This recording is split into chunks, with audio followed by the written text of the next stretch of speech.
Reinkarnasi Kaisar Iblis Abadi. Bab 1131. Di sanakah kau bertemu Putri Kaisar Mengking? Tanya Xiao Chen. Ya, ada acara besar yang diadakan di kota pada saat itu, dan Putri Kaisar, Mengking, diundang untuk hadir, bersama dengan banyak jenius tak tertandingi lainnya. Duan Yueling berkata demikian dengan sedikit malu, saat itu, saya agak nakal dan diam-diam meninggalkan leluhur saya untuk menghadiri perjamuan. Namun, saya tertangkap basah karena tidak memenuhi syarat untuk masuk. Putri Kaisarlah yang turun tangan untuk saya dan menyelamatkan saya dari bencana. Mendengar ini, Xiao Chen bertanya lagi, siapakah orang yang dikatakan Raja Dewa Duan akan kau temui? Entahlah. Duan Yueling menggelengkan kepalanya. Leluhurku dan aku tidak melihat orang itu. Dia bilang dia mengingkari janjinya, lalu kami kembali. Kami belum meninggalkan negara Ye sejak saat itu. Baiklah, kurasa aku tahu. Xiao Chen mengangguk. Dia telah melihat sejak awal bahwa ada kekuatan luar biasa yang tersembunyi di tubuh Duan Yueling. Jelaslah bahwa Duan Yueling bukan dari garis keturunan keluarga Duan, dia memiliki latar belakang lain. Lebih dari 100 tahun yang lalu, Duan Xinghe membawa Duan Yueling pergi dari negara Ye, kemungkinan besar untuk menemukan orang tua atau kerabat Duan Yueling. Inilah kesepakatan di antara mereka. Namun pihak lainnya mengingkari janjinya. Tentu saja, ini hanya tebakan Xiao Chen. Hanya Duan Xinghe yang tahu situasi spesifiknya. Karena Duan Xinghe tidak memberitahu Duan Yueling, dia tidak akan repot-repot mengungkapkannya. Namun, dia selalu merasa bahwa Putri Kaisar Mengking ada hubungannya dengan Xia Xiyun. Selain dia dan Xia Xiyun, tidak ada orang lain yang bisa memerankan Fuxi Sentian Xiang. Keesokan harinya, Duan Lengshan kembali untuk melapor kepadanya. Yang mulia, kami telah mengumpulkan beberapa materi yang Anda minta, dan kami masih mencari sisanya. Duan Lengshan menyerahkan tas penyimpanan kepada Xiao Chen. Xiao Chen mengambil tas penyimpanan dan melihatnya sekilas. Bahan-bahan untuk pil hematopoietik Hunyuan sudah lengkap, dan kita bisa mulai menyempurnakannya. Xiao Chen mengambil keputusan dan berkata kepada Duan Lengshan, aku akan menyendiri untuk sementara waktu. Jangan biarkan siapapun menggangguku selama ini. Dimengerti. Duan Lengshan berjanji, aku pasti tidak akan membiarkan siapapun mengganggu putra yang mulia Kaisar. Negara bagian Ye, Menara Baoxiang. Duan Yang, Cheng Sun dan Mo Shaofei memilih tempat duduk pribadi di dekat jendela dan berkumpul bersama untuk minum dan menghilangkan kebosanan mereka. Shaofei, bagaimana lukamu? Tanya Duan Yang. Aku sudah minum pil Guiyuan dari keluarga Duanmu, dan ayahku sudah merawat lukaku selama 2 hari terakhir, jadi aku hampir pulih sekarang. Mo Shaofei tampak sudah pulih dari luka-lukanya, tetapi dari nadanya, tidak sulit untuk mendengar bahwa dia masih sedikit tertekan. Mendengar ini, Duan Yang menepuk bahu Mo Shaofei dan berkata, Shaofei, jangan marah. Sejujurnya, Putra Kaisar telah menunjukkan belas kasihan kepadamu. Jika itu Putra Kaisar lain, aku khawatir kita bertiga akan mati di tempat. Wah, pangeran ini memang lebih mudah diajak bicara. Kata Cheng Sun juga. Mendengar ini, Mo Shaofei berkata tanpa daya, apa yang kau pikirkan? Apa kau pikir aku akan bertarung dengan Putra Kaisar? Aku tidak akan berani melakukan itu bahkan jika aku punya 100 keberanian. Lalu mengapa kamu masih depresi? Tanya Duan Yang. Aku khawatir Putra Kaisar masih marah. Kata Mo Shaofei, awalnya aku berpikir untuk mencoba menjilat Putra Kaisar.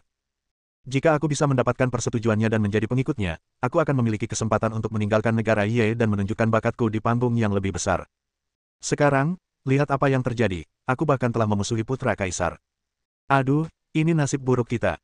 Siapa sangka orang aneh yang jatuh dari langit ke Sekte Qinglin 3 tahun lalu adalah Putra Kaisar. Duan Yang menghela napas, Yan Zihan sungguh beruntung. Entah kenapa, dia menjadi pendamping Tao Putra Kaisar. Itulah kenyataannya. Ketika tidak seorang pun mengetahui identitas dan kekuatan Xiao Chen, semua orang mengira dia cukup beruntung telah memanjat pohon besar Yan Zihan. Namun setelah Xiao Chen menunjukkan kekuatannya yang dahsyat, orang-orang langsung berubah pikiran dan mengatakan bahwa Yan Zihan sangat beruntung. Yah, Kaisar tampaknya sangat mengkhawatirkan Yan Zihan. Jangan ganggu Yan Zihan. Kata Cheng Sun, kita harus mengambil jalan memutar saat bertemu Yan Zihan nanti agar tidak terjadi kecelakaan. Aku juga berpikir begitu. Kata Duan Yang, lalu tiba-tiba tersenyum tak berdaya, tapi lihat siapa yang ada di bawah sana. Cheng Sun dan Mo Shaofei secara tidak sadar mengikuti pandangan Duan Yang dan melihat ke bawah.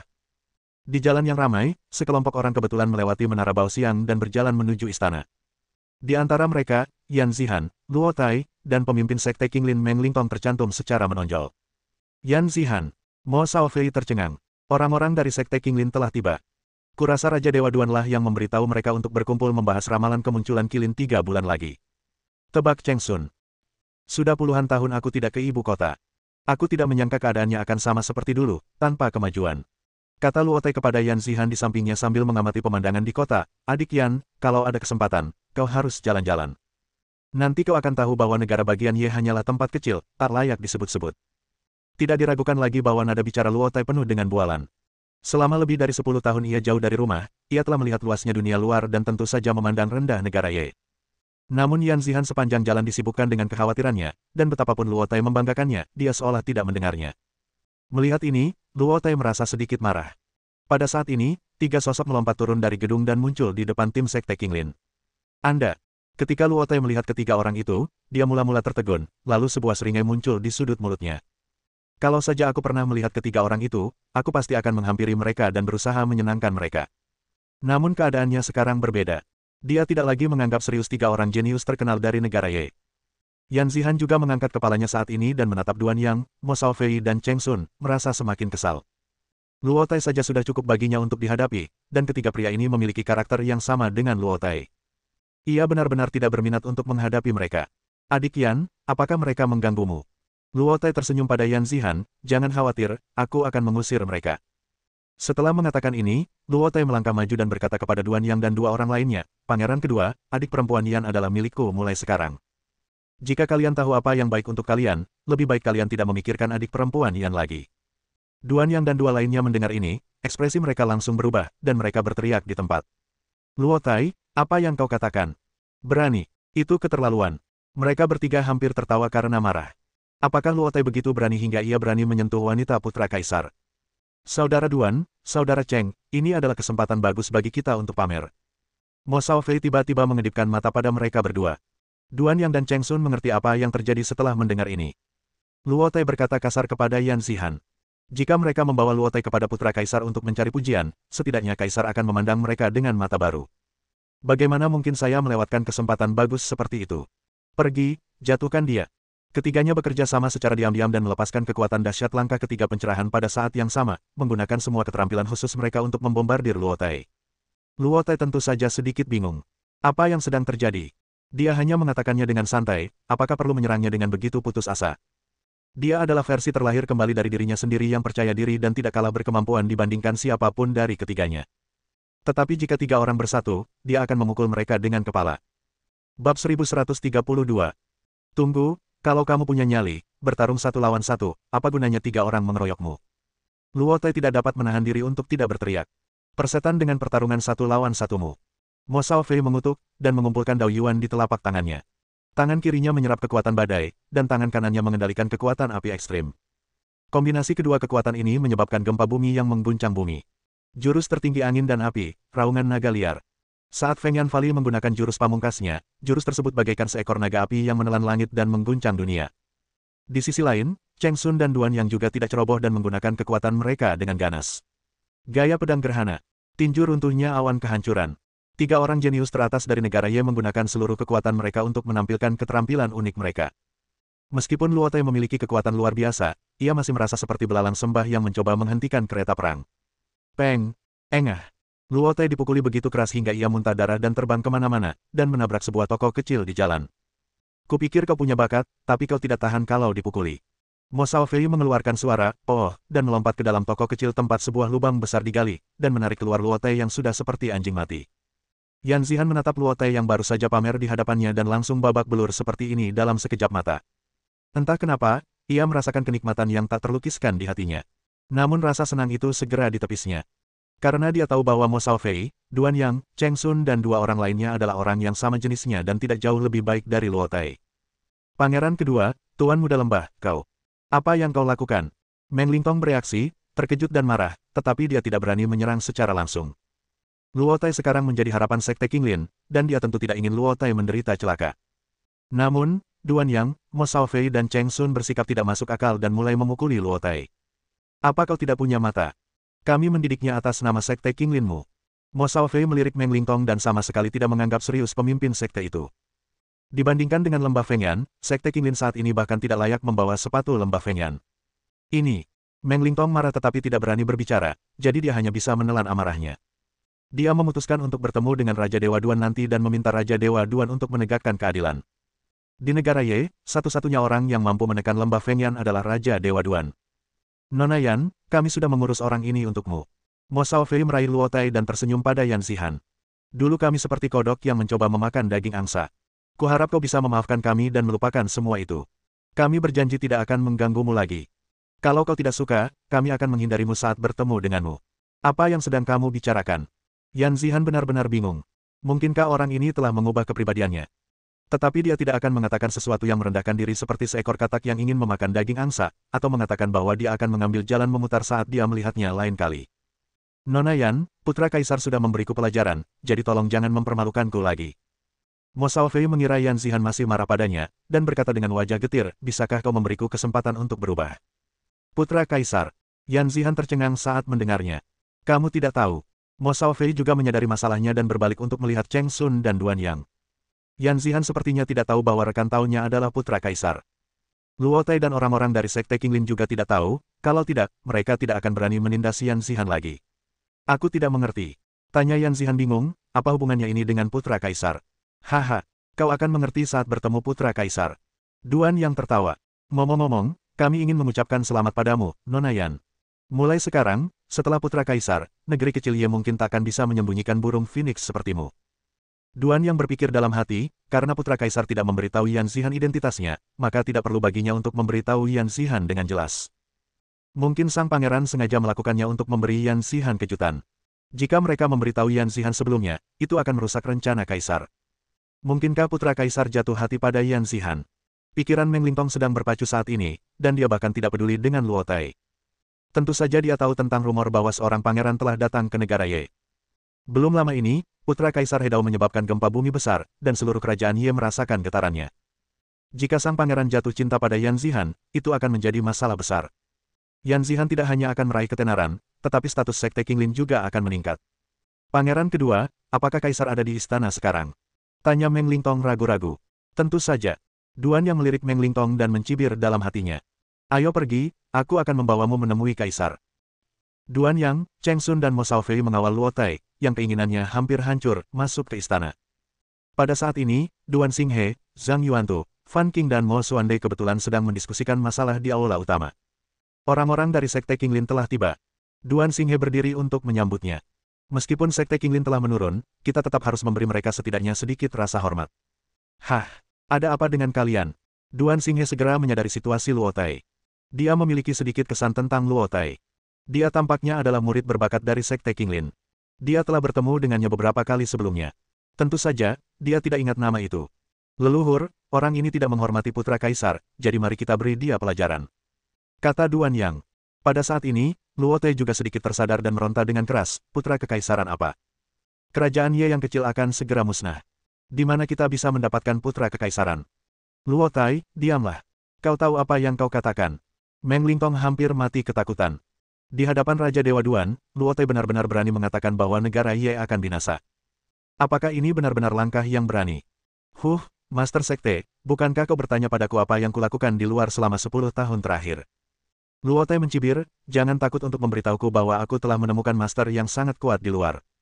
Duan Xinghe tidak ada apa-apanya dibandingkan dengan masterku. Ini. Meng Lingtong tidak tahu harus berkata apa sebagai jawabannya untuk sesaat.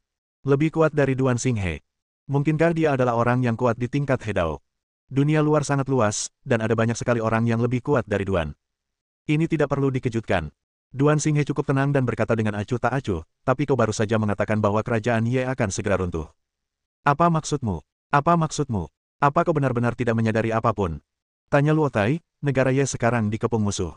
Meskipun orang-orang itu mungkin tidak menargetkan negara Ye, mereka akan bertempur dan memulai perang di sini. Apa kau benar-benar berpikir negara kecil seperti negara Ye bisa menahannya? Kau tak perlu khawatir. Selama putra kaisar masih hidup, siapa yang berani menyerbu negara Ye dengan mudah? Kata Fan Qing dingin. Kau benar-benar terlalu memikirkannya. Luo Tai mencibir. Orang macam apa putra kaisar itu? Bagaimana mungkin dia lari ke tempat tandus seperti negara Ye, apalagi membela negara Ye untukmu? Ini sungguh tidak realistis. Mau tidak mau percaya, itu urusanmu. Kami tak perlu berdebat denganmu. Fan Qing mendengus. Dasar bocah nakal, apa kau pikir penglihatanmu lebih baik daripada kami hanya karena kau pergi jalan-jalan? Saya pikir visinya memang lebih tinggi dari visi Anda. Tiba-tiba, sebuah suara yang kuat terdengar, dan tekanan yang mengerikan langsung menyelimuti seluruh istana. Bahkan ekspresi Duan Xinghe berubah drastis dalam sekejap, dan dia merasakan tekanan besar. Bab 1133. Tekanan ini. Duan Xinghe merasa ngeri. Meskipun dia tidak melihat orang itu, dia sudah bisa merasakan bahwa kultivasi pihak lain lebih unggul darinya. Sekalipun bukan Hedao, seharusnya hanya berjarak satu langkah darinya. Menguasai. Berbeda dengan reaksi orang lain, Luo Tai justru sangat terkejut. Ia melepaskan diri dari kendali Mo Xiaofei dan berlari ke pintu. Pada saat ini, bayangan hitam muncul di depan Luo Tai seperti dewa turun dari surga, dan menatap dingin semua orang yang hadir. Orang-orang dapat melihat dengan jelas bahwa ini adalah seorang lelaki tua berambut putih. Aura perubahan kehidupan di tubuhnya bahkan lebih jelas daripada Duan Xinghe. Ia seperti fosil hidup yang usianya tak diketahui. Guru, Anda datang di waktu yang tepat. Luo Tai tampak memiliki banyak keluhan untuk diungkapkan. Kesampingkan urusanmu dulu. Pria tua berambut putih itu melambaikan tangannya dan mendorong Luo Tai ke samping. Duan Xinghe melangkah maju saat melihat ini dan berkata dengan hormat, "Permisi, senior, siapa nama Anda?" "Hei, tetua klan Xing." Orang tua berambut putih itu memperkenalkan dirinya dengan namanya, ekspresi dan nadanya menunjukkan kesombongan. Klan Xing. Ekspresi Duan Xinghe berubah lagi saat mendengar ini. Klan Xing adalah klan kerajaan yang relatif kuat di dekat negara Ye. Ada banyak sekali master di klan ini, dan bahkan dikabarkan bahwa ada orang-orang kuat yang telah mencapai tingkat Hedao. Meskipun jauh lebih rendah daripada keluarga kekaisaran, keluarga Xing berada di puncak di antara keluarga kerajaan, dan tidak ada yang berani memprovokasi mereka dengan mudah. Maafkan saya karena tidak menyambut Anda, senior dari klan Xing yang tidak dikenal. Saya harap Anda bisa memaafkan saya. Duan Xinghe meminta maaf kepada Hei. Tidak perlu minta maaf. Aku datang ke sini hari ini karena aku dengar ada seorang pangeran di istanamu, jadi aku datang berkunjung. Kata Hei acuh tak acuh. Bertemu putra kaisar. Duan Xinghe tercengang. Dengan kecerdikannya, bagaimana mungkin dia tidak tahu apa yang dipikirkan Hei? Putra kaisar memiliki status yang sangat tinggi sehingga menurut akal sehat ia tidak seharusnya muncul di tempat kecil seperti negara Ye. Oleh karena itu, Hei bersikap skeptis terhadap masalah putra kaisar. Dia menerobos masuk ke istana dan mengaku akan menemui putra kaisar, tetapi sebenarnya dia hanya sekadar iseng. Jika putra kaisar itu nyata, dia pasti akan segera mundur. Kalau itu salah, aku takut dia akan menghancurkan istana karena marah. Tanpa perlindungan putra kaisar, negara Ye pasti akan hancur. Kenapa, kau tidak ingin aku bertemu putra kaisar? Hei mencibir keraguan Duan Xinghe dan berkata, tahukah kau apa konsekuensi memalsukan putra kaisar? Tuan, putra kaisar pasti direkayasa oleh mereka. Kata Luo Tai, mereka menyadari bahwa negara Ye akan menghadapi bencana, jadi mereka sengaja merekayasa putra kaisar untuk mencegah semua kekuatan mengalir ke negara Ye. Bukan begitu. Duan Xinghe buru-buru membela diri, pangeran memang ada di istana, tetapi Yang Mulia telah memerintahkan agar dia tidak diganggu selama periode ini, jadi. Lelucon apa ini? Hei menyela Duan Xinghe dan berkata dengan nada menghina, siapa yang kau coba tipu dengan alasan lemah seperti itu? Apapun yang terjadi, aku harus bertemu putra kaisar hari ini. Kalau tidak, aku akan meruntuhkan istanamu. Ini. Tepat ketika Duan Xinghe tidak tahu harus berbuat apa. Tiba-tiba, embusan napas vitalitas yang mengerikan muncul dari halaman belakang istana. Semua orang yang hadir merasakan darah mengalir deras di dalam tubuh mereka, seakan-akan air mendidih hendak menyeruak keluar dari pembuluh darah. Putra Kaisar. Duan Xinghe adalah orang pertama yang bereaksi dan langsung bergegas ke halaman belakang. Yang lainnya mengikuti dari dekat untuk mengetahui apa yang sedang terjadi. Tak lama kemudian semua orang tiba di halaman tempat aroma itu dipancarkan. Putra Kaisar sedang menyendiri di dalam, jangan ganggu dia. Duan Xinghe tiba-tiba menghentikan semua orang dan mencegah mereka bergerak maju. Hei kehilangan kepercayaan dirinya sebelumnya, tetapi masih berkata dengan sikap tegas, karena aku di sini, tidak ada alasan untuk tidak membiarkanku menemuinya.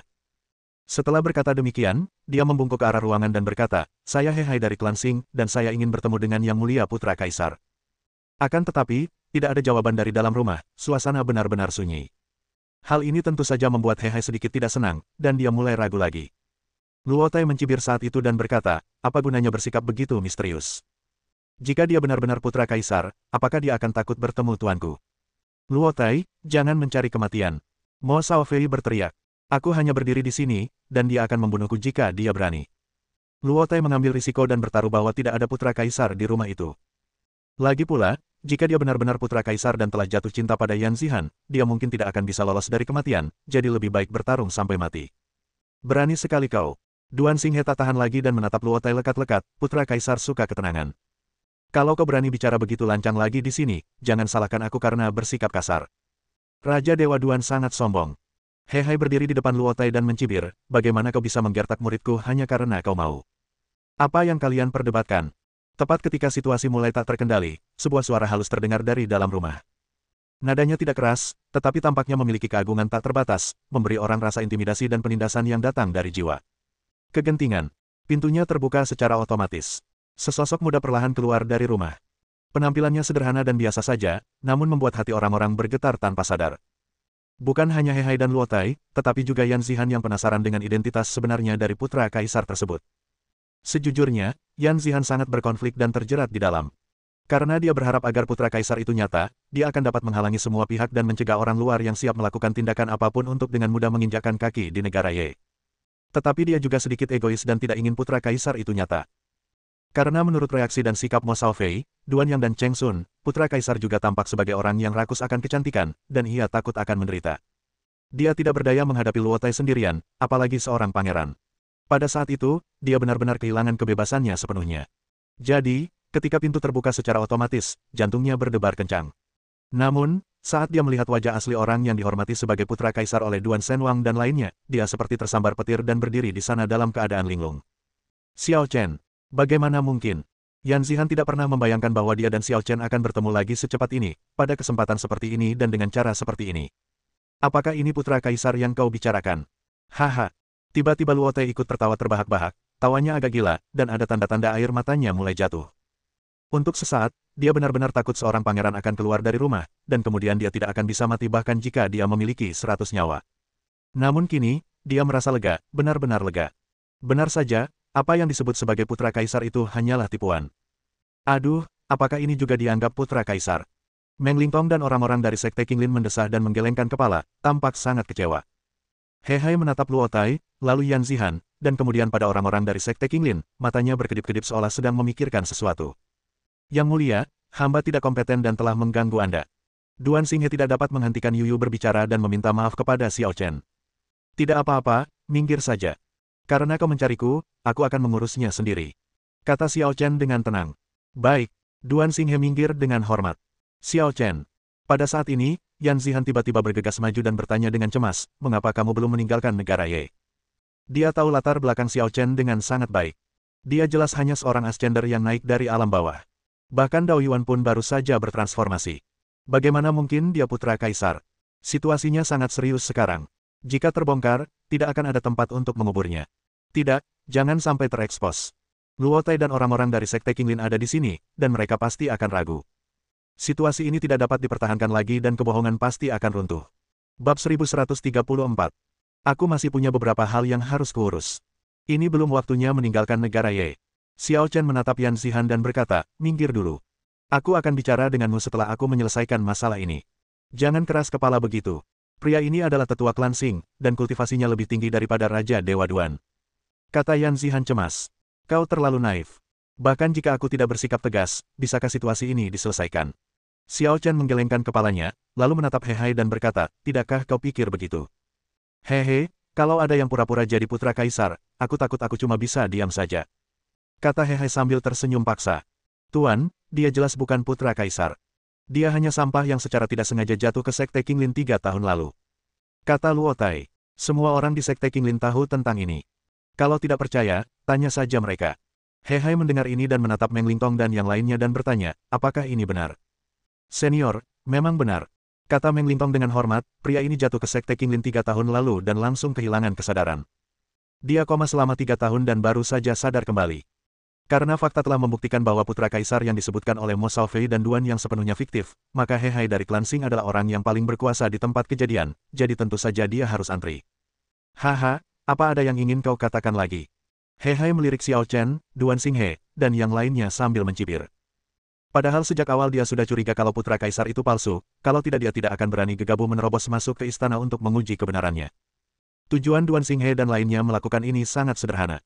Membentuk putra kekaisaran untuk mengintimidasi berbagai suku di luar perbatasan negara Ye dan mencegah mereka bertindak gegabah. Itu masuk akal. Aku tahu niatmu, tapi melakukan ini benar-benar keterlaluan. Kata He Hai dengan marah. Aku sudah berjanji sebelumnya, kalau sampai ketahuan kau menyamar sebagai putra kaisar, aku akan menghancurkan istanamu. Sekarang aku menepati janjiku. Begitu dia selesai berbicara, He Hai melampiaskan semua amarahnya tanpa ragu. Peng! Bahkan seseorang sekuat Duan Xinghe terkena tekanan udara secara langsung dan terlempar mundur 7 atau 8 langkah. Tuan, menurut pendapatku, sebaiknya kita selesaikan dulu orang yang mengaku sebagai putra kaisar itu, baru kita selesaikan sisanya nanti. Luo Tai tiba-tiba menyela. Apa yang paling ingin dilihatnya sekarang adalah Xiao Chen dipotong-potong. Lagi pula, Mo Xiaofei, Duan Yang, dan yang lainnya memperlakukan Xiao Chen sebagai putra kaisar dan memukulinya tanpa alasan. Dia benar-benar tidak bisa menerima ini. Setelah membunuh Xiao Chen, dia akan berurusan dengan Mo Xiaofei dan 2 lainnya. Rasional. He Hai mengalihkan pandangannya dan menatap Xiao Chen. Datang dan mati. Karena mengira Xiao Chen adalah pangeran palsu, He Hai sama sekali tidak menganggap serius Xiao Chen. Ia berteleportasi dan muncul di hadapan Xiao Chen dalam sekejap mata. Ia mengangkat tangannya dan mencengkeram kepala Xiao Chen, berniat membunuhnya dalam satu gerakan. Yan Zihan berdiri di samping Xiao Chen dan tanpa sadar ingin menghalangi gerakan Xiao Chen ini. Karena menurutnya, kekuatan Xiao Chen jauh lebih rendah darinya. Jika dia tidak bisa menghentikannya, Xiao Chen pasti akan mati. Akan tetapi, saat dia melakukannya, dia merasakan sebuah tangan mencengkeram lengannya. Segera setelah itu, suatu kekuatan yang tidak dapat ia lawan membawanya menjauh dari serangan He Hai dan dia melarikan diri ke sudut di sisi lain. Apa yang baru saja terjadi? Yan Zihan tertegun, menatap Xiao Chen di sampingnya, lalu menatap He Hai yang hilang di sisi lain. Pada saat itu, Xiao Chen tidak hanya mampu bereaksi, tetapi juga mampu membawanya bersamanya untuk menghindari serangan He Hai. Apakah ini benar-benar sesuatu yang dapat dilakukan di alam Dao Yuan? Lebih baik kau minggir, kalau tidak itu akan memengaruhimu. Xiao Chen mengatakan sesuatu kepada Yan Zihan, lalu perlahan berjalan menuju He Hai. Kamu, kata He Hai dengan ekspresi agak muram, meskipun kamu palsu, kamu memiliki beberapa keterampilan dasar dan dapat menghindari seranganku. Sebenarnya, aku putra kaisar atau bukan, itu bukan urusanmu. Kenapa kau harus ikut campur urusan orang lain? Xiao Chen menatap He Hai dengan tenang dan berkata, hidupmu yang menganggur terlalu membosankan. Apa kau mencari kesenangan? Ini tentang kepemilikan Qilin. Bagaimana mungkin aku membiarkanmu lolos begitu saja? He Hai mencibir. Asalkan kita bisa membuktikan bahwa tidak ada jejak klan kaisar di negara Ye, maka Qilin pasti milik klan Xingku. Aku mengerti. Kata Xiao Chen acuh tak acuh, tapi perhitunganmu salah. Oh. He Hai mengangkat alisnya dan bertanya, mengapa kamu berkata begitu? Aku sama sekali tidak berniat ikut campur dalam pertikaian antar suku demi Qilin. Kau boleh berpura-pura aku tidak ada. Tapi jika kau bersikeras memprovokasiku hari ini, kau ditakdirkan tidak akan pernah punya kesempatan untuk mendapatkan Qilin. Xiao Chen berkata bahwa dia akan melindungi keluarga Duan, tetapi tidak akan menghentikan berbagai suku untuk memasuki negara Ye untuk bersaing memperebutkan Qilin. Namun, He Hai sedang mencari kematiannya sendiri dan bertekad untuk mempersulitnya, jadi jangan salahkan dia jika berubah pikiran. Tertawa. He Hai mencibir ketika mendengar ini, wah, setelah menjadi pangeran palsu selama beberapa hari, apakah kau benar-benar mengira kau adalah pangerannya? Apakah penting apakah kau putra kaisar atau bukan? Xiao Chen berkata dengan tenang, aku hanya tahu bahwa jika aku ingin membunuhmu, itu akan semudah membalikkan telapak tangan. Lelucon apa ini? Ekspresi He Hai tiba-tiba berubah menjadi ganas, dan niat membunuh yang dingin terpancar dari tubuhnya, memperlihatkan kegilaan yang belum pernah terjadi sebelumnya. Apakah keberuntunganmu membuatmu terbawa suasana? Aku akan membuatmu menyadarinya sekarang juga. Mungkin marah. Mungkin karena dia melihat Xiao Chen begitu percaya diri sehingga sedikit rasa takut muncul di hatinya. He Hai hampir gila saat ini. Ia mengerahkan sumber Dao Raja Ilahi di tubuhnya secara maksimal dan menggunakan jurus terkuat klan Xing. Sumber Jalan Raja Dewa, pedang penghancur jiwa hukuman surgawi. Kata-kata yang mengejutkan itu bagai runtuhnya langit dan bumi, dan tekanan yang tak terlukiskan membuat semua orang yang hadir terengah-engah. Tidak bagus, mundur. Ekspresi Duan Xinghe tiba-tiba berubah dan dia berteriak pada semua orang. Zhang Yuantu, Fan Qing, Mo Xuande, Meng Lintong dan yang lainnya bereaksi paling cepat dan hampir secara naluriah terbang menjauh.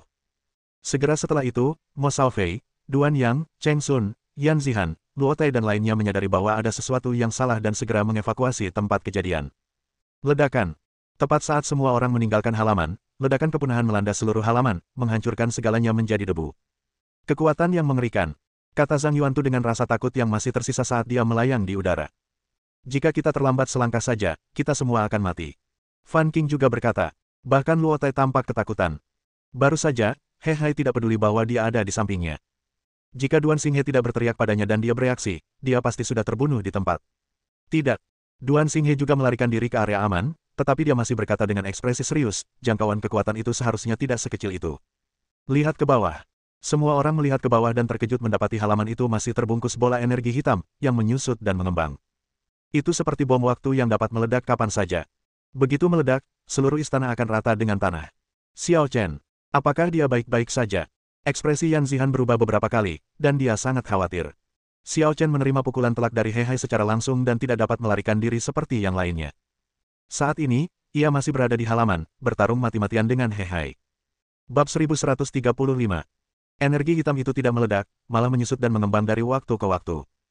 Itu artinya Putra Kaisar dan He Hai sedang bermain-main. Ketika energi hitam itu meledak sepenuhnya, artinya pemenangnya akan ditentukan. Kata Duan Xinghe. Menurutmu siapa yang akan menang, Raja Ilahi? Yan Zihan bertanya dengan tergesa-gesa. Pada saat ini, dia tampak kebingungan, dan bertanya pada Duan Xinghe tanpa alasan yang jelas, tetapi sebenarnya dia hanya ingin menghibur dirinya sendiri. Dia berharap Duan Xinghe akan mengatakan bahwa Xiao Chen akan menang. Jika Duan Xinghe berpikir Xiao Chen akan kalah, maka Xiao Chen pasti akan kalah. Sayangnya, He Hai terlalu kuat, berkali-kali lipat lebih kuat daripada Raja Dewa beberapa hari yang lalu. Duan Xinghe mendesah sedikit dan tidak memberikan jawaban yang akurat. Para dewa dan raja juga dibagi ke dalam beberapa tingkatan. Raja Dewa yang dihempaskan oleh jari Xiao Chen beberapa hari lalu merupakan Raja Dewa tingkat terendah yang potensinya telah habis, dan ia hanya bisa bertahan pada tingkat itu selama sisa hidupnya. Namun, He Hai berbeda. Ia telah memadatkan sumber Tao di dalam tubuhnya. Ia berada di puncak Raja Dewa sejati dan hanya selangkah lagi untuk mencapai keselarasan dengan Tao. Namun menurut apa yang dikatakan Fan Qing dan Zhang Yuantu, serta tanda-tanda bahwa Xiao Chen telah koma selama 3 tahun, upaya Xiao Chen untuk mencapai Dao 3 tahun lalu gagal. Dia benar-benar tidak berani mengatakan apakah Xiao Chen, yang gagal dalam He Dao, dapat mengalahkan He Hai. Dia masih ingin mengalahkan tuanku. Luo Tai tertawa terbahak-bahak lagi, tunggu saja, kau akan segera bertemu tuannya. Mungkin kau bahkan tidak akan melihat mayatnya. Luo Tai, kenapa kau begitu sombong? Tuanmu sama sekali tidak peduli dengan nyawamu. Aku khawatir di matanya, kau hanyalah orang kecil yang tidak berarti. Kata Mo Xiaofei. Terus kenapa? Asal tuanku menang, tamatlah riwayatmu. Kata Luo Tai tanpa rasa khawatir. Kau, kata Mo Xiaofei dengan marah, apakah kau percaya aku akan membunuhmu sekarang? Mendengar ini, Duan Yang dan Cheng Sun juga bergabung dengan Mo Xiaofei di barisan yang sama, dan tampaknya bergabung untuk mengalahkan Luo Tai lagi. Namun, pada saat ini, ledakan. Gelombang kejut yang kuat menyebar dari bawah, menyapu ke segala arah. Pada saat yang sama, bola energi hitam yang mengelilingi halaman tiba-tiba menyusut dengan cepat. Ribuan kaki, 100 kaki, 10 kaki. Tak lama kemudian, bola energi itu lenyap tanpa jejak, bagaikan api yang padam oleh air. Tidak ada ledakan, mungkinkah? Duan Xinghe sangat gembira dan langsung menyelam, mendarat di halaman. Zhang Yuantu, Fan Qing dan yang lainnya mengikuti dari belakang dan kembali ke halaman satu persatu. Ketika mereka melihat pemandangan di halaman dengan jelas, semua orang terkejut. Bola energi hitam itu tidak menghilang, tetapi menyusut berkali-kali lipat, menjadi seukuran bola pingpong dan dikendalikan oleh Xiao Chen. Di sisi lain, He Hai terengah-engah dan berkeringat deras. Ia tak lagi setenang dan sesantai sebelumnya, melainkan tergantikan oleh rasa takut yang tak berujung. Seorang Master He Dao yang kuat. Apakah kau benar-benar putra kaisar? Dia mengaktifkan sumber Dao Raja Ilahi dan menggunakan seluruh kekuatannya untuk melakukan suatu gerakan, tetapi Xiao Chen menyerapnya ke telapak tangannya dengan mudah dan mengubahnya menjadi energinya sendiri. Kemampuan dan pengembangannya ini jauh melampaui pemahamannya. Setidaknya pada tingkat He Dao. Apakah itu penting? Xiao Chen masih menanggapi dengan acuh tak acuh. Lalu, dia mengangkat tangannya dan melambaikan tangan. Memanggil. Energi hitam yang terkompresi dengan cepat berubah menjadi pedang jahat berwarna hitam. Engah. He Hai tak sempat bereaksi, tubuhnya tertusuk pedang jahat. Tatapannya perlahan meredup dan kosong, lalu akhirnya ia jatuh ke tanah, tak bernyawa. Mati, mati. Duan Xinghe menatap He Hai dengan kaget, mengetahui dengan pasti bahwa dia telah meninggal, dan hatinya kacau balau. Ini adalah Raja Dewa tingkat puncak yang telah memadatkan sumber Tao, tetapi dia sangat rentan di hadapan Xiao Chen. Melihat sikap Xiao Chen yang tenang, dia tidak berusaha keras sama sekali. Tidak diragukan lagi ini adalah kekuatan tingkat He Dao yang sebenarnya. Dewa Raja Duan, apakah kau pikir aku akan kalah? Xiao Chen menatap Duan Xinghe dan berkata, kekuatan He Hai lebih kuat dari Chen Yuan yang memegang kapak penciptaan Tai Huang, tetapi lebih lemah dari Chen Yuan yang telah memperoleh kekuatan Pluto. Tidak akan terlalu sulit bagi Xiao Chen untuk menghadapi He Hai di masa lalu, apalagi sekarang. Dengan baik, Duan Xinghe merasa sedikit malu. Ketika He Hai menunjukkan kekuatannya yang luar biasa, dia benar-benar khawatir Xiao Chen tidak akan sanggup menahannya. Jangan salahkan saya, Yang Mulia. Menurut apa yang dikatakan Zhang Yuantu dan Fan Qing, Anda gagal di He Dao saat itu. Saya khawatir Anda memiliki beberapa luka tersembunyi dan tidak dapat mengerahkan seluruh kekuatan Anda. Duan Xinghe menjelaskan. Hehe, kami berdua memang kurang berpengetahuan. Waktu itu, kami benar-benar mengira kamu gagal di He Dao, dan kami sudah khawatir lama sekali. Kata Zhang Yuantu dan Fan Qing dengan malu. Xiao Chen mengerti setelah mendengar ini. Saat itu, ia memang menemui beberapa masalah karena campur tangan pedang Pluto, dan ditambah dengan penindasan yang disengaja, ia tidak menimbulkan terlalu banyak fluktuasi, sehingga dianggap bahwa ia telah gagal dalam He Dao. Namun kenyataannya, alam gaib yang dimasukinya itu tidak sejalan dengan Tao, bahkan ia tidak dapat mendefinisikannya. Dia memiliki intuisi, dan keadaan itu berbeda dari orang biasa. Xiao Chen, kamu. Pada saat ini, Yan Zihan adalah yang paling terkejut di antara mereka yang hadir. Dia pikir dialah yang paling mengenal Xiao Chen, dan bahwa Duan Xinghe memanggil Xiao Chen dengan sebutan putra kaisar adalah suatu kebohongan dan sandiwara. Namun, dia baru menyadari sekarang bahwa dia tidak mengenal Xiao Chen sama sekali. Tunggu di sini nanti, ada yang ingin kukatakan padamu sendirian. Xiao Chen menyela Yan Zihan yang hendak berbicara dan berbalik menatap Luo Tai. Ketika Luo Tai melihat kematian gurunya, dia begitu ketakutan hingga seluruh tubuhnya gemetar. Melihat Xiao Chen menatapnya, dia bahkan tidak terpikir untuk melawan atau melarikan diri, dan hanya berlutut di depan Xiao Chen. Tolong selamatkan nyawaku, pangeranku, tolong selamatkan nyawaku. Aku tidak tahu. Mo Xiaofei, aku serahkan orang ini pada kalian. Xiao Chen terlalu malas untuk mengambil tindakan terhadap orang seperti Luo Tai dan menyerahkan masalah tersebut kepada Mo Xiaofei. Mo Xiaofei terkejut sesaat, lalu berkata dengan gembira, "Jangan khawatir, Yang Mulia, kami akan menanganinya dengan baik." Setelah mengatakan itu, Mo Xiaofei, Duan Yang dan Cheng Sun menangkap Luo Tai tanpa ragu-ragu dan menyeretnya menjauh dari tempat kejadian. Melihat nasib Luo Tai, Meng Lingtong merasa ngeri dan berlutut di hadapan Xiao Chen, berkata, "Yang Mulia, hamba telah dibutakan oleh bakat Anda. Mohon maafkan hamba." Pada saat ini, Meng Lingtong benar-benar menyesali keputusannya. Siapakah yang menyangka bahwa Xiao Chen sebenarnya adalah putra kandung kaisar? Jika dia tidak menghalangi Xiao Chen dan Yan Zihan, Sekte Qinglin mungkin akan memiliki pangeran tambahan untuk membantunya di masa depan. Siapa di negara Ye yang berani meremehkan Sekte Qinglin? Bukan hanya kerajaan Ye, bahkan keluarga kerajaan yang kuat pun harus bersikap sopan terhadap Sekte Qinglin. Sayangnya, dia buta dan malah mengusir Xiao Chen dari Sekte Qinglin. Dia tidak tahu bagaimana Xiao Chen akan membalas. Xiao Chen menatap Yan Zihan, lalu Meng Lingtong. Setelah berpikir sejenak, dia berkata, "Meng Lingtong, aku tidak akan mempersulitmu, tetapi kamu harus menyerahkan posisi pemimpin sekte kepada Yan Zihan. Menurunkan tahta." Meng Lingtong terkejut, lalu mengangguk berulang kali, Oke, aku akan turun tahta segera setelah aku kembali." Meskipun dia enggan melepaskan jabatan pemimpin sekte, Meng Lingtong tidak berani menentang perintah Xiao Chen. Terlebih lagi, Yan Zihan berhasil menduduki posisi pemimpin sekte, dan Xiao Chen mungkin akan melindungi Sekte Qinglin di masa depan demi Yan Zihan. Bab 1136. Tugas membersihkan medan perang diserahkan kepada Duan Xinghe, dan Xiao Chen membawa Yan Zihan ke tempat terpencil di istana. "Aku ingat kau bilang ingin merevitalisasi Sekte Qinglin. Kau akan menjadi ketua Sekte Qinglin di masa depan, dan aku menantikan penampilanmu," kata Xiao Chen kepada Yan Zihan. Kata Yan Zihan, "Apakah ini sebabnya kau meminta ketua sekte untuk menyerahkan tahta kepadaku?" "Apalagi?" Xiao Chen mengangkat bahu. "Saya khawatir saya akan mengecewakan harapan Anda. Kemampuan saya saat ini masih jauh dari cukup." Yan Zihan mendesah. Sesungguhnya, telah menjadi keinginan dan tujuan lamanya untuk menghidupkan kembali Sekte Qinglin dengan kekuatannya sendiri. Namun, ia tahu batas kemampuannya sendiri. Dengan kemampuannya saat ini, jika ia mewarisi Sekte Qinglin, ia tidak hanya akan gagal memimpinnya, tetapi bahkan mungkin akan menjatuhkannya. "Kenapa kamu begitu merendahkan diri?" Xiao Chen menatap Yan Zihan dan bertanya, "Apakah kamu ingat ketika aku bertanya tentang latar belakangmu?" "Aku ingat." Yan Zihan mengangguk, lalu bertanya cepat, "Apakah ada yang salah dengan latar belakangku?" "Tentu saja." Xiao Chen tidak membuang kata-kata. Ia langsung mengeluarkan pedang Pluto dan menyerahkannya kepada Yan Zihan, sambil berkata, "Pegang ini, dan kau akan segera tahu segalanya." Ini.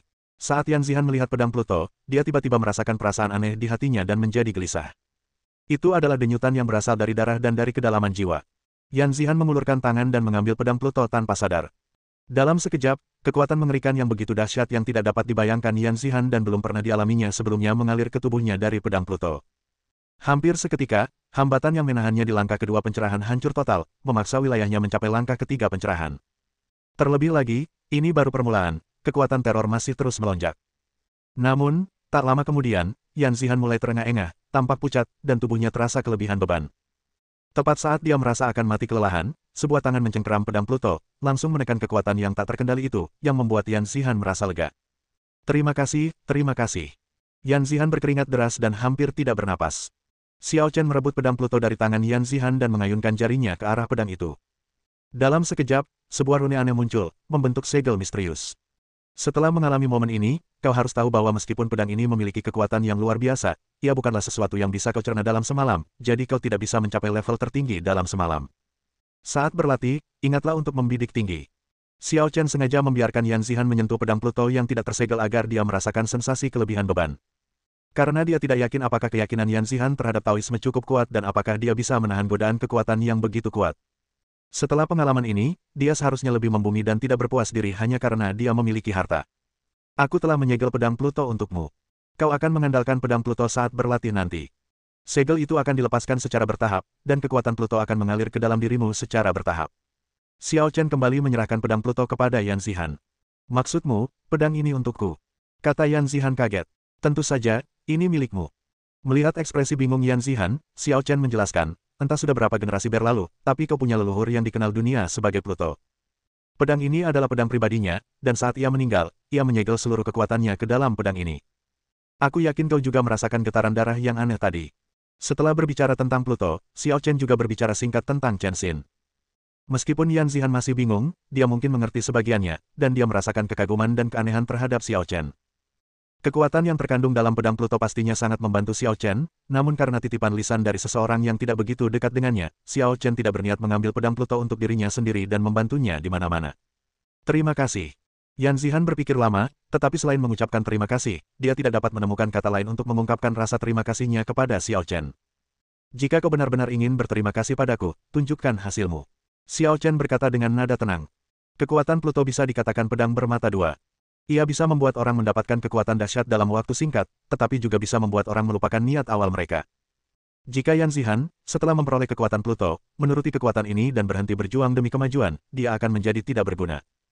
Tetapi jika dia dapat menggunakan kekuatan Pluto sebagai batu loncatan untuk terbang ke langit, itu hanya masalah waktu sebelum dia melampaui Pluto. Saya akan berusaha sebaik mungkin. Yan Zihan memegang pedang Pluto erat-erat dengan tatapan penuh tekad. Dia tidak akan mengecewakan leluhurnya, dia juga tidak akan mengecewakan Xiao Chen. Nah, ini pil hematopoietik Hunyuan.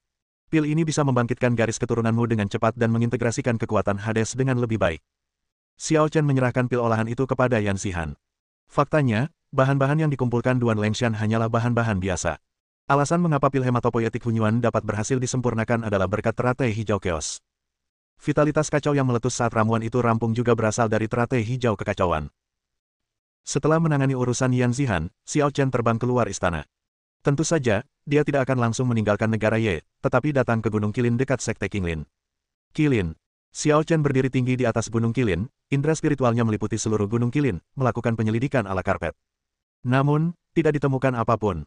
Indera spiritualnya menyapu ke setiap sudut, tetapi dia tidak menemukan jejak apapun dari yang disebut Qilin. Tentu saja, dia tidak menganggap cerita Qilin itu palsu. Karena begitu banyak ras kuat yang telah menempuh perjalanan ratusan juta mil untuk datang ke negara Ye, berita tersebut pasti dapat dipercaya dan bukannya tidak berdasar. Dikombinasikan dengan legenda setempat tentang Gunung Qilin, hampir dapat disimpulkan bahwa memang ada jejak Qilin di Gunung Qilin, tetapi mustahil menemukannya menggunakan metode biasa. Karena metode konvensional tidak dapat ditemukan, mari kita coba metode khusus. Xiao Chen memiliki pikirannya sendiri dan pikirannya mengikuti kata hatinya. Dalam sekejap, niat pedang yang melampaui level tertinggi meledak dari tubuh Xiao Chen, langsung menyelimuti seluruh Gunung Qilin. Pada saat ini, jalan menuju surga terhalang oleh niat pedang, dan Gunung Qilin tampak menjadi entitas unik di tengah kekacauan waktu dan ruang, independen dan hanya dikendalikan oleh Xiao Chen. Memegang hukum surga, menciptakan dunia, pedang itu spiritual, semangatnya tak tertandingi. Xiao Chen menggunakan teknik transformasi kekaisaran untuk mengaktifkan pedang pamungkas. Pedang ini tidak mempunyai kekuatan menyerang, ia hanya membangunkan roh yang tertidur antara langit dan bumi. Dia pernah menciptakan pedang peri, yang menyebabkan kekacauan di dunia peri dan membangkitkan banyak sekali roh yang berkeliaran di dunia peri. Roh-roh itu melekatkan diri pada niat pedang, menciptakan pedang abadi yang sempurna, lebih kuat dari pedang surgawi. Sekarang, Xiao Chen berada di alam dewa, mengikuti metode yang sama dan menutupi Gunung Qilin dengan niat pedang. Jika benar-benar ada roh Qilin di Gunung Qilin, ia seharusnya dapat merasakan niat pedangnya. Gila! Tiba-tiba, suara aneh terdengar di telinga Xiao Chen.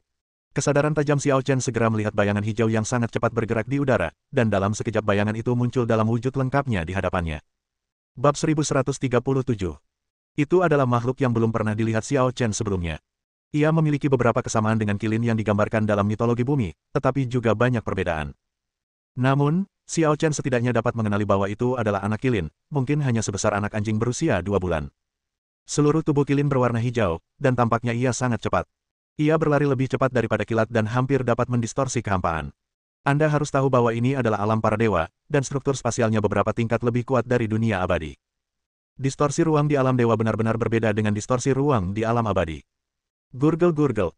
Anak Qilin mengepakkan sayap kecilnya dan berputar-putar di sekitar Xiao Chen, matanya yang besar dan cerah berkedip-kedip, seolah-olah ia penasaran dengan Xiao Chen. Ia sangat lucu dan menggemaskan. Apakah tertarik oleh keinginan pedang, atau... Xiao Chen menatap Qilin kecil dengan ekspresi aneh. Karena niat awalnya adalah membangkitkan roh Qilin yang mungkin ada di Gunung Qilin, tetapi Qilin kecil di depannya jelas merupakan makhluk hidup, seekor anak singa yang hidup. Secara logika, niat pedangnya tidak seharusnya menarik makhluk hidup. Mungkinkah?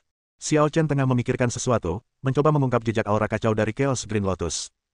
Tiba-tiba, Qilin kecil mencium aroma yang ia dambakan dengan tajam, dan matanya yang cerah bersinar cemerlang.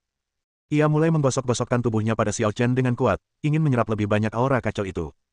Jadi, kau tertarik pada Chaos Azure Lotus? Kalau aku tahu lebih awal, aku takkan menyia-nyiakan energiku seperti ini. Xiao Chen menyentuh kilin kecil itu dengan tangannya. Kilin kecil itu tidak merasa jijik dan menyerap napas Xiao Chen dengan tenang. Sisik pada tubuh kilin sedikit berduri, mirip sisik naga, dan ditutupi dengan lapisan kekuatan aneh yang dapat menahan berbagai serangan. Kilin yang diperebutkan semua suku, apakah ini berarti kita akhirnya mendapatkannya? Xiao Chen merasa sedikit geli. Sebenarnya dia tidak tahu menahu tentang kilin pada awalnya, tetapi karena urusan kilin, dia terus mendapat masalah, jadi dia memutuskan untuk datang ke Gunung Kilin untuk melihatnya.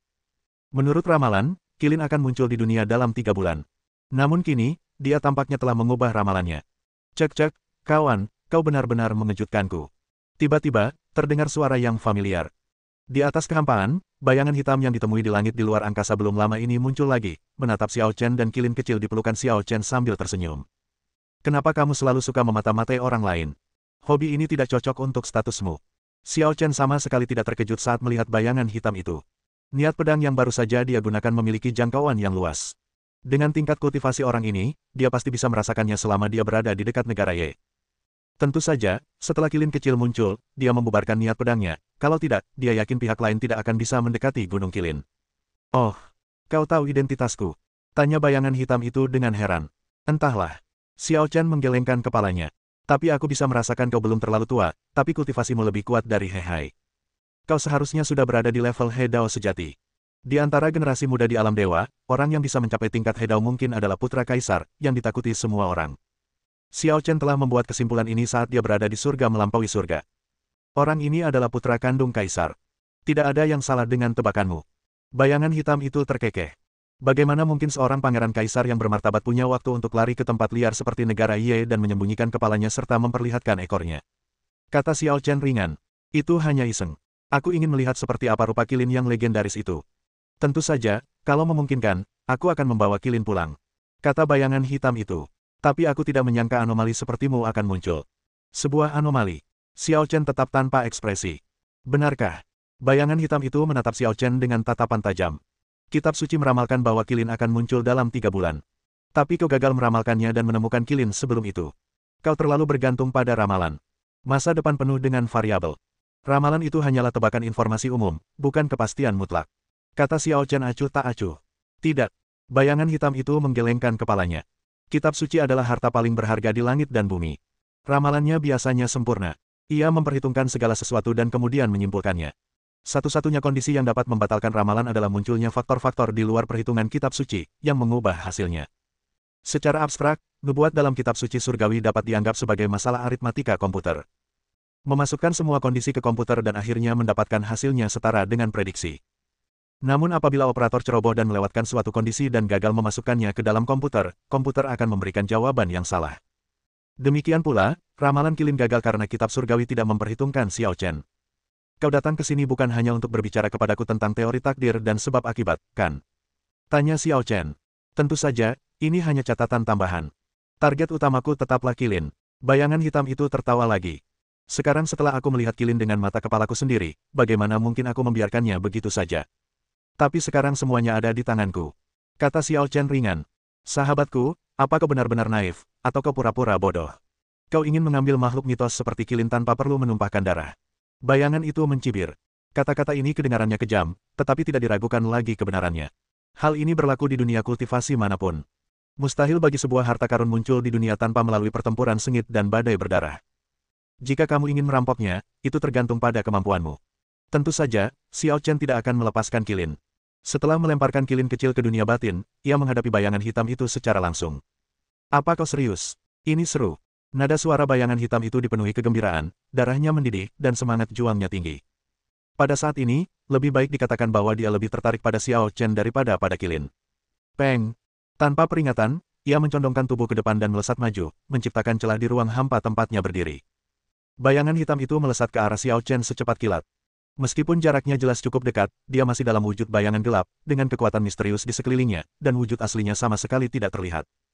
Melihat ini, ekspresi Xiao Chen membeku dan dia mengangkat tangannya untuk melakukan seni anehnya. Taiyan Hachiki. Untuk sesaat, bayangan tinju yang tak terhitung jumlahnya saling terkait mengguncang kehampaan. Begitu bayangan hitam itu mendekat, dia merasakan suatu kekuatan dahsyat dan bergelora yang terus-menerus menghantam tubuh dharmanya. Dia ingin melawan atau menghindar, tetapi tidak ada jejaknya. Peng! Bayangan hitam itu tertiup pergi oleh tinju hantu, dan kekuatan kabur yang mengelilinginya mulai terkelupas, secara bertahap menampakkan wujud aslinya. Kau benar-benar menghancurkan tubuh hantuku hanya dengan satu gerakan. Kekuatanmu sungguh luar biasa. Cangkang luarnya terkelupas, misteri itu pun sirna, dan seorang pemuda jangkung yang tampaknya baru berusia 27 atau 28 tahun menampakkan wujud aslinya, berdiri tak jauh dari Xiao Chen. Kau bukan tandinganku. Belum terlambat untuk kembali sekarang. Ekspresi Xiao Chen tetap acuh tak acuh, dan dia sama sekali tidak terkejut bahwa pihak lain mengungkapkan wajah aslinya. Atau mungkin, penampilan asli orang lain tidak jauh berbeda dari apa yang diharapkan. Apa aku diremehkan? Pemuda itu terkekeh.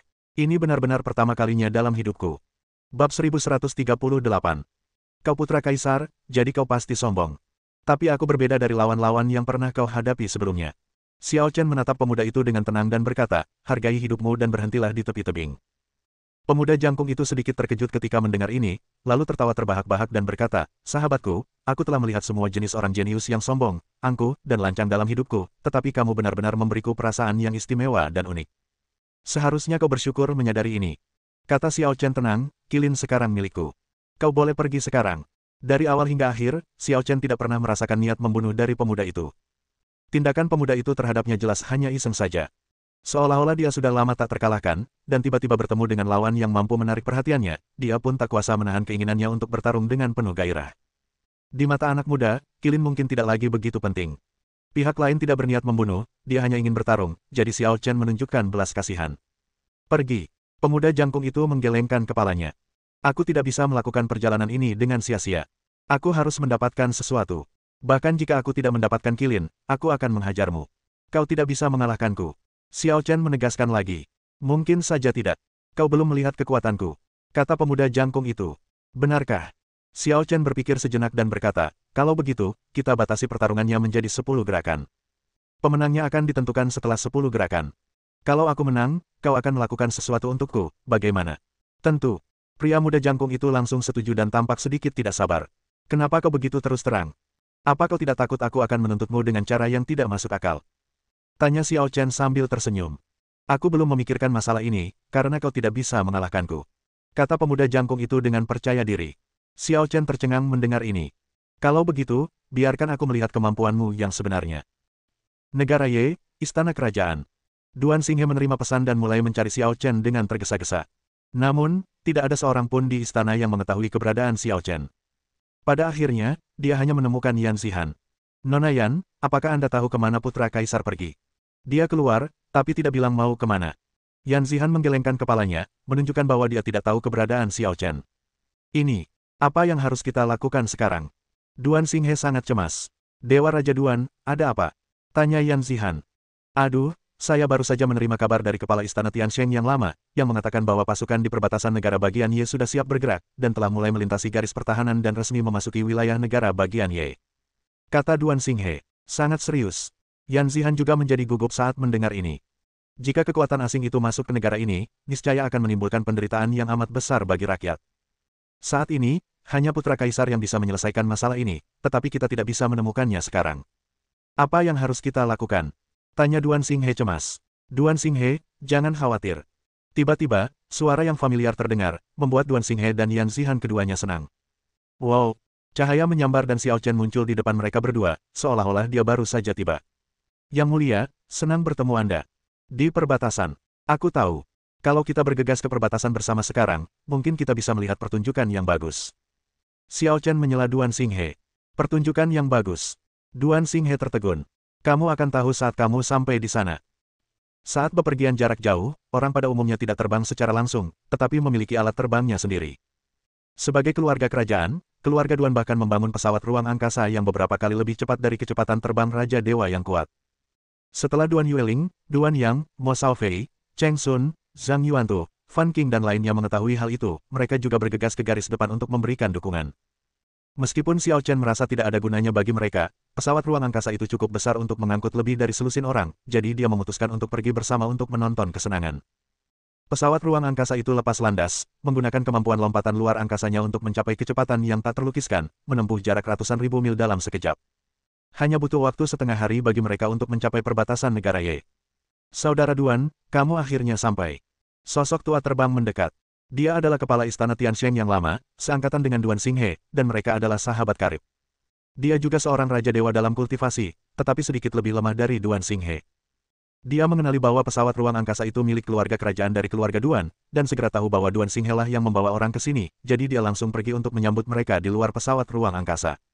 Memanggil. Duan Xinghe terbang keluar dari pesawat ruang angkasa, mendarat di depan kepala istana tua, dan bertanya, bagaimana situasinya. Menurut perkiraan awal saya, setidaknya ada 6 keluarga kerajaan dan puluhan pasukan kacau yang bersiap memasuki negara Ye. Kepala istana tua itu berkata dengan sungguh-sungguh, situasinya kritis. 6 keluarga kerajaan dan puluhan pasukan. Duan Xinghe menghirup udara dingin. Siapapun dari keluarga kerajaan sudah cukup untuk menghancurkan negara Ye. Dengan begitu banyak kekuatan yang mengalir ke negara Ye pada saat yang sama, konsekuensinya sungguh tidak terbayangkan. Sekalipun mereka tidak menargetkan negara Ye, jika konflik atau perang pecah di wilayah negara Ye tidak akan mampu menanggungnya. Saudara Duan, bukankah kau bilang ada seorang pangeran yang datang ke negara Ye dan bisa menyelamatkan negara Ye? Di mana dia? Tanya kepala istana tua itu. Perkenalkan. Duan Xinghe membawa kepala istana tua itu kepada Xiao Chen dan berkata, ini putra kaisar. Beberapa hari yang lalu, klan Xing datang ke istana untuk membuat masalah, dan putra kaisarlah yang menghukum mereka. Mendengar ini, kepala istana tua itu segera membungkuk pada Xiao Chen dan berkata, saya, Hu Tianhu, memberi salam kepada yang mulia putra kaisar. Tidak perlu sopan begitu, bawa saja aku ke garis depan untuk melihat situasinya. Kata Xiao Chen. Baik, yang mulia, silakan ikuti saya. Di luar perbatasan negara bagian Ye, puluhan pasukan akhirnya memutuskan untuk secara resmi memasuki negara bagian Ye setelah mengamati cukup lama. Namun mereka bergerak perlahan dan tidak terburu-buru. Karena persaingan memperebutkan binatang mitos Qilin, ada banyak lawan yang terlibat. Burung pertama yang menjulurkan kepalanya akan ditembak jatuh, dan semua orang memahami kebenaran ini. Orang pertama yang melihat Qilin belum tentu menjadi pemenang akhir. Mungkin begitu Anda mendapatkan Qilin, Anda akan diserang oleh kekuatan lain. Pada saat ini, di dalam perkemahan klan Xing. Tuan muda, tidak ada kabar sejak Hai Lao pergi ke istana kerajaan Ye. Kurasa pasti ada sesuatu yang terjadi. Seorang lelaki tua berdiri dengan penuh hormat dan gugup di hadapan seorang pemuda berpakaian bagus, sambil menundukkan kepalanya. Nama orang tua itu adalah Mugang. Kalau saja Xiao Chen dan Duan Xinghe ada di sana, mereka pasti akan mengenali kalau lelaki tua ini adalah Raja Dewa Junior yang pertama kali datang ke istana dan berkata ingin menguasai kerajaan Ye, tetapi akhirnya dilempar terbang oleh Xiao Chen hanya dengan satu jari. Seperti Mugang dan He Hai, mereka berdua adalah penguasa klan Xing. Namun, level Mugang jauh lebih rendah daripada He Hai. Lagi pula, perbedaan kultivasinya memang ada. Adapun pemuda berpakaian mewah itu, namanya Xing San. Ia adalah tuan muda sah klan Xing, dan statusnya lebih tinggi daripada He Hai. Mugang terluka dan melarikan diri dari istana. Ia kembali dan melaporkan kejadian tersebut kepada Xing San. Namun, Xing San tidak percaya bahwa Pangeran He Dao akan muncul di negara Ye, jadi ia mengirim He Hai untuk menguji kebenarannya. Namun, sekarang tidak ada kabar sama sekali dari He Hai, jadi pasti ada sesuatu yang benar-benar terjadi. Mungkinkah benar-benar ada Kaisar He Dao di negara Ye? Alis Xing San berkerut dalam, seolah sedang berpikir. Sebagai tuan muda klan Xing, kondisi mentalnya secara alami tidak ada bandingannya dengan orang biasa. Meskipun ia kehilangan petarung kelas atas seperti He Hai, ia tetap tidak kehilangan ketenangannya. Bab 1139. Tuan muda, saya sudah lama mengatakan bahwa pria ini pasti putra Kaisar He Dao, tetapi Anda tidak mempercayainya.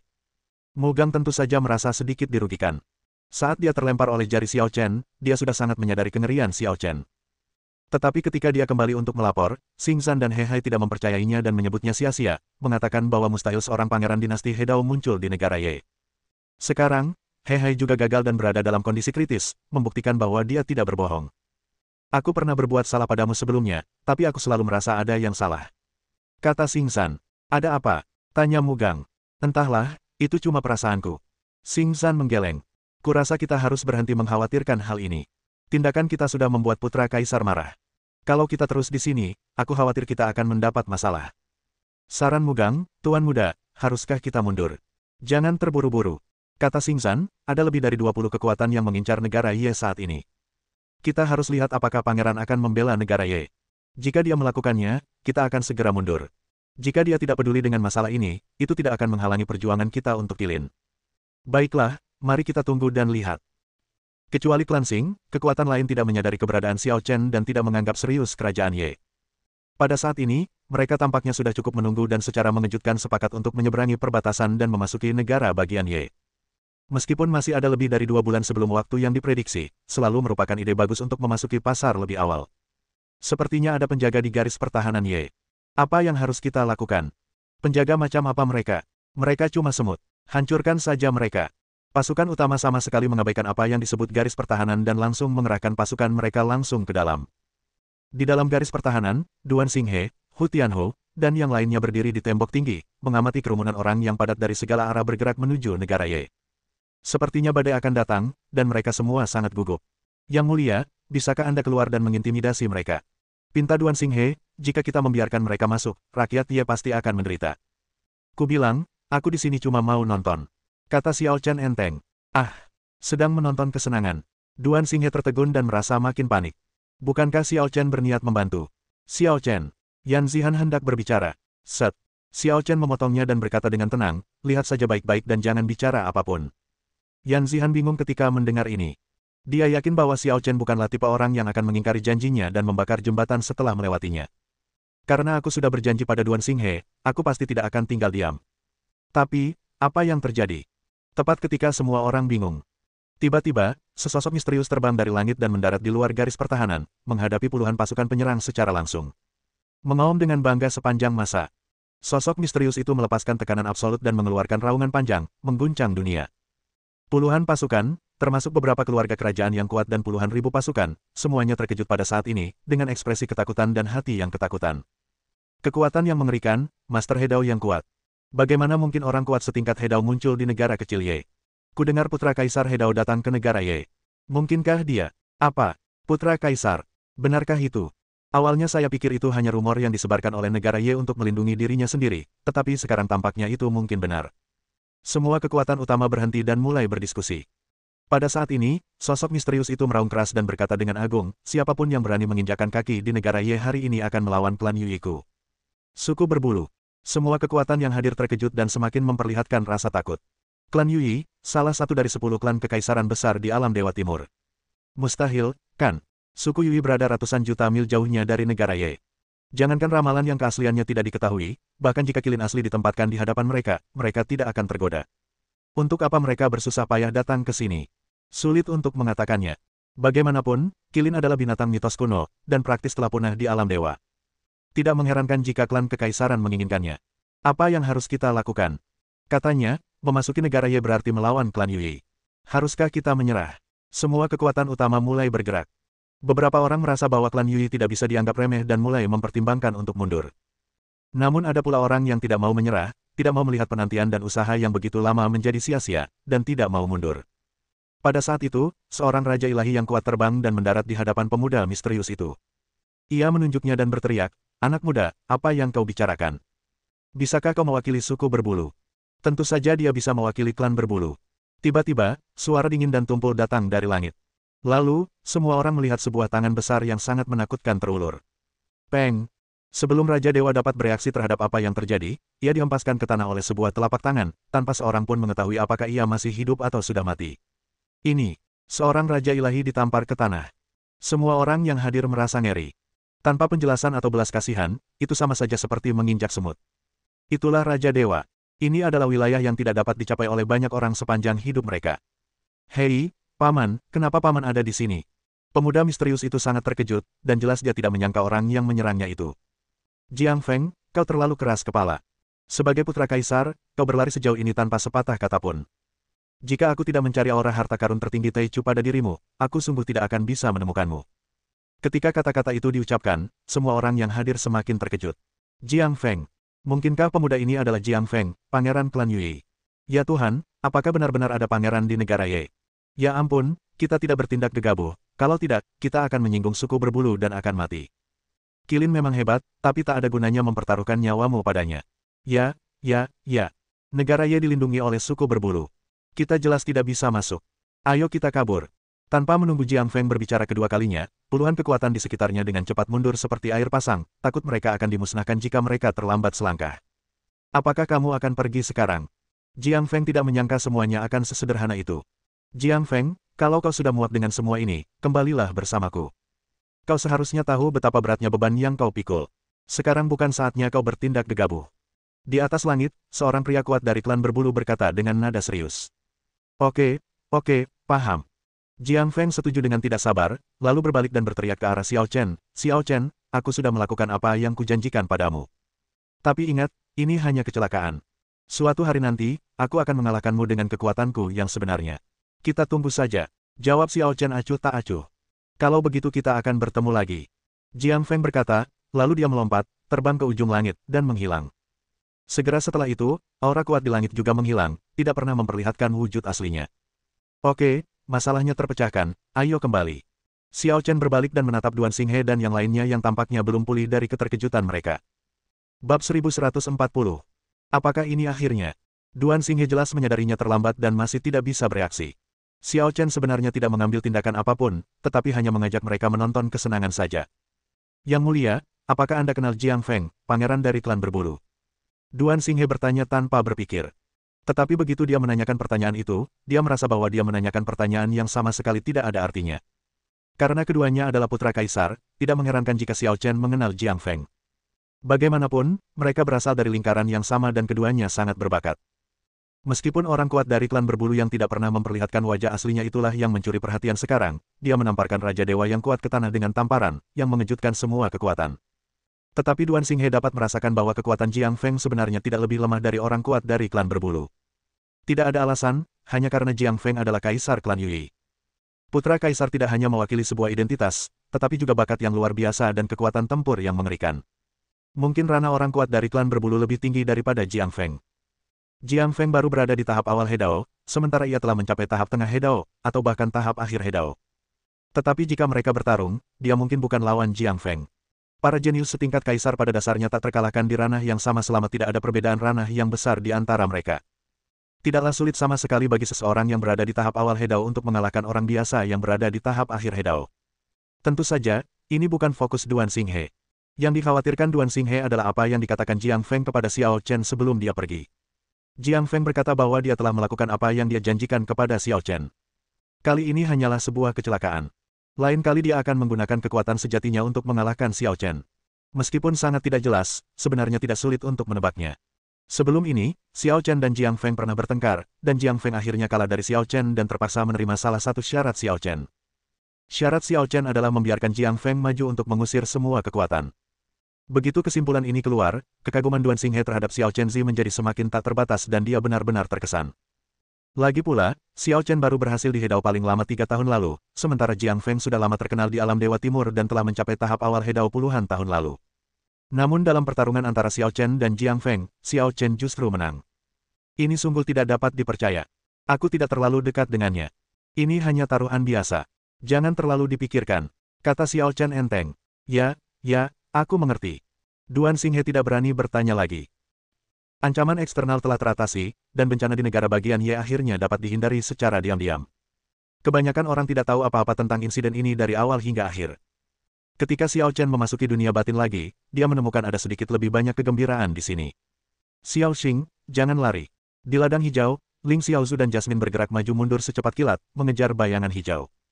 Meski tak pernah bisa mengejar, kedua wanita itu tampak sangat gembira, tertawa riang saat mereka berkejaran. Kilin kecil yang berlari di depan tampak sedih dan sedikit takut. Dengan kecepatannya, wajar saja ia tak khawatir tersangkut oleh kedua perempuan itu. Namun, ruang itu terlalu sempit, dan hanya area ini yang ditumbuhi pepohonan. Sisanya gersang. Ia tak punya tempat untuk berlari dan hanya bisa berputar-putar di area ini. Namun, ketika Xiao Chen muncul di dunia luar angkasa, kilin kecil langsung merasakannya. Gurgel-gurgel. Kilin kecil itu berlari ke arah Xiao Chen dan menabrak pelukan Xiao Chen, seolah-olah ia hanya bisa merasa nyaman dalam pelukan Xiao Chen. Xiao Chen, Ling Xiaozu dan Jasmine berlari bersama, keduanya menatap kilin kecil. Harus dikatakan bahwa beberapa sifat wanita memang umum. Mereka tidak memiliki penolakan terhadap hewan peliharaan yang lucu seperti kilin kecil, yang cantik dan lucu. Xiao Chen, ini hewan peliharaan yang kamu adopsi. Lucu sekali, tanya Ling Xiaozu. Saya tidak tahu apakah orang tuanya masih hidup, saya hanya kebetulan mengambilnya. Xiao Chen sangat bingung tentang latar belakang kilin kecil. Patriark Qinglin adalah sosok yang hidup ratusan ribu tahun lalu, dan dia pernah melihat kilin saat itu. Tetapi kilin kecil ini tampaknya tidak berusia ratusan ribu tahun. Jadi kilin kecil seharusnya memiliki orang tua, tetapi tidak ada seorang pun yang tahu kemana mereka pergi, meninggalkan kilin kecil sendirian. Spesies apa ini? Kelihatannya luar biasa sekali. Tanya Jasmine penasaran. Kilin. Jawab Xiao Chen. Apa? Kilin yang legendaris. Jasmine terkejut, tapi segera merasa lega. Pantas saja rasanya begitu sakral. Seperti apa rupa kilin? Ling Xiaozu menatap kilin kecil itu tanpa berkedip dan mengulurkan tangannya untuk menggodanya. Tetapi kilin kecil itu jelas tidak tertarik padanya, dan mengusap-usap Xiao Chen sambil menyipitkan matanya. Kilin yang beredar di bumi hanyalah fiksi. Tentu saja berbeda dengan kilin yang asli. Kata Xiao Chen. Wah, dia lebih imut daripada kilin yang digambarkan dalam mitologi bumi. Meskipun kilin kecil itu mengabaikan Ling Xiaozu tetap tak bisa melepaskannya dan menyentuh kepala kilin kecil itu. Untuk sementara, biar kau yang urus. Ini cukup menarik perhatian dan akan menimbulkan sensasi kalau dibawa keluar. Kata Xiao Chen. Baiklah. Ling Xiaozu sangat ingin agar kilin kecil itu tetap tinggal. Gurgel-gurgel. Kilin kecil itu tampaknya mengerti apa yang dikatakan Xiao Chen, dan mencengkeram-keram baju Xiao Chen dengan kesal, seperti anak yang ditinggalkan. Itu binatang suci, sangat mulia. Meskipun duniamu dipenuhi aura kekacauan yang samar, duniamu tidak pernah dirawat dengan baik. Bagaimana mungkin makhluk lain bisa tinggal di sini? Tanya Jasmine. Itu benar. Xiao Chen melihat pemandangan di luar angkasa, tiba-tiba melompat, terbang tinggi, dan mengeluarkan Chaos Green Lotus. Ayah. Kilin kecil di pelukan Xiao Chen tiba-tiba menatap Chaos Green Lotus dengan rakus, bahkan suara yang dihasilkannya pun berubah, dan menjulurkan cakar kecilnya untuk mencoba meraih Chaos Green Lotus. Namun, teratai hijau kekacauan dengan cerdik menghindari cakar kilin kecil, seolah-olah sangat tidak senang ditangkap oleh kilin kecil dan penuh dengan rasa jijik. Xiao Chen melihat ini dan terdiam. Binatang mistis kilin adalah makhluk yang begitu mulia. Mungkin hanya teratai hijau Chaos yang akan membencinya. Jangan marah-marah dan bantu aku merenovasi tempat ini. Kata Xiao Chen sambil melemparkan Chaos Green Lotus keluar. Teratai hijau Chaos membenci kilin kecil, tetapi ia sepenuhnya mematuhi perintah Xiao Chen. Setelah terbang keluar, ia berakar di tanah. Tiba-tiba, vitalitas yang sangat menakutkan dan kuat menyebar melalui urat bumi, lalu menyebar ke seluruh dunia batin. Semua tanaman yang ditanam Ling Xiaozu dan Jasmine sebelumnya mulai tumbuh dengan cepat setelah menyerap vitalitas teratai hijau kekacauan. Dan tanah tandus itu juga mulai ditumbuhi berbagai tanaman, termasuk banyak tanaman obat yang langka dan berharga. Ini, bahkan Xiao Chen pun tidak dapat menahan ekspresi terkejutnya. Niatnya semula hanyalah membiarkan Chaos Green Lotus membawa vitalitas ke dunia batin ini sehingga tidak terlihat begitu tak bernyawa. Namun, efek Chaos Green Lotus ternyata di luar dugaan. Mungkinkah ia benar-benar menciptakan sesuatu dari ketiadaan dan langsung melahirkan obat-obatan langka dan berharga? Bersambung.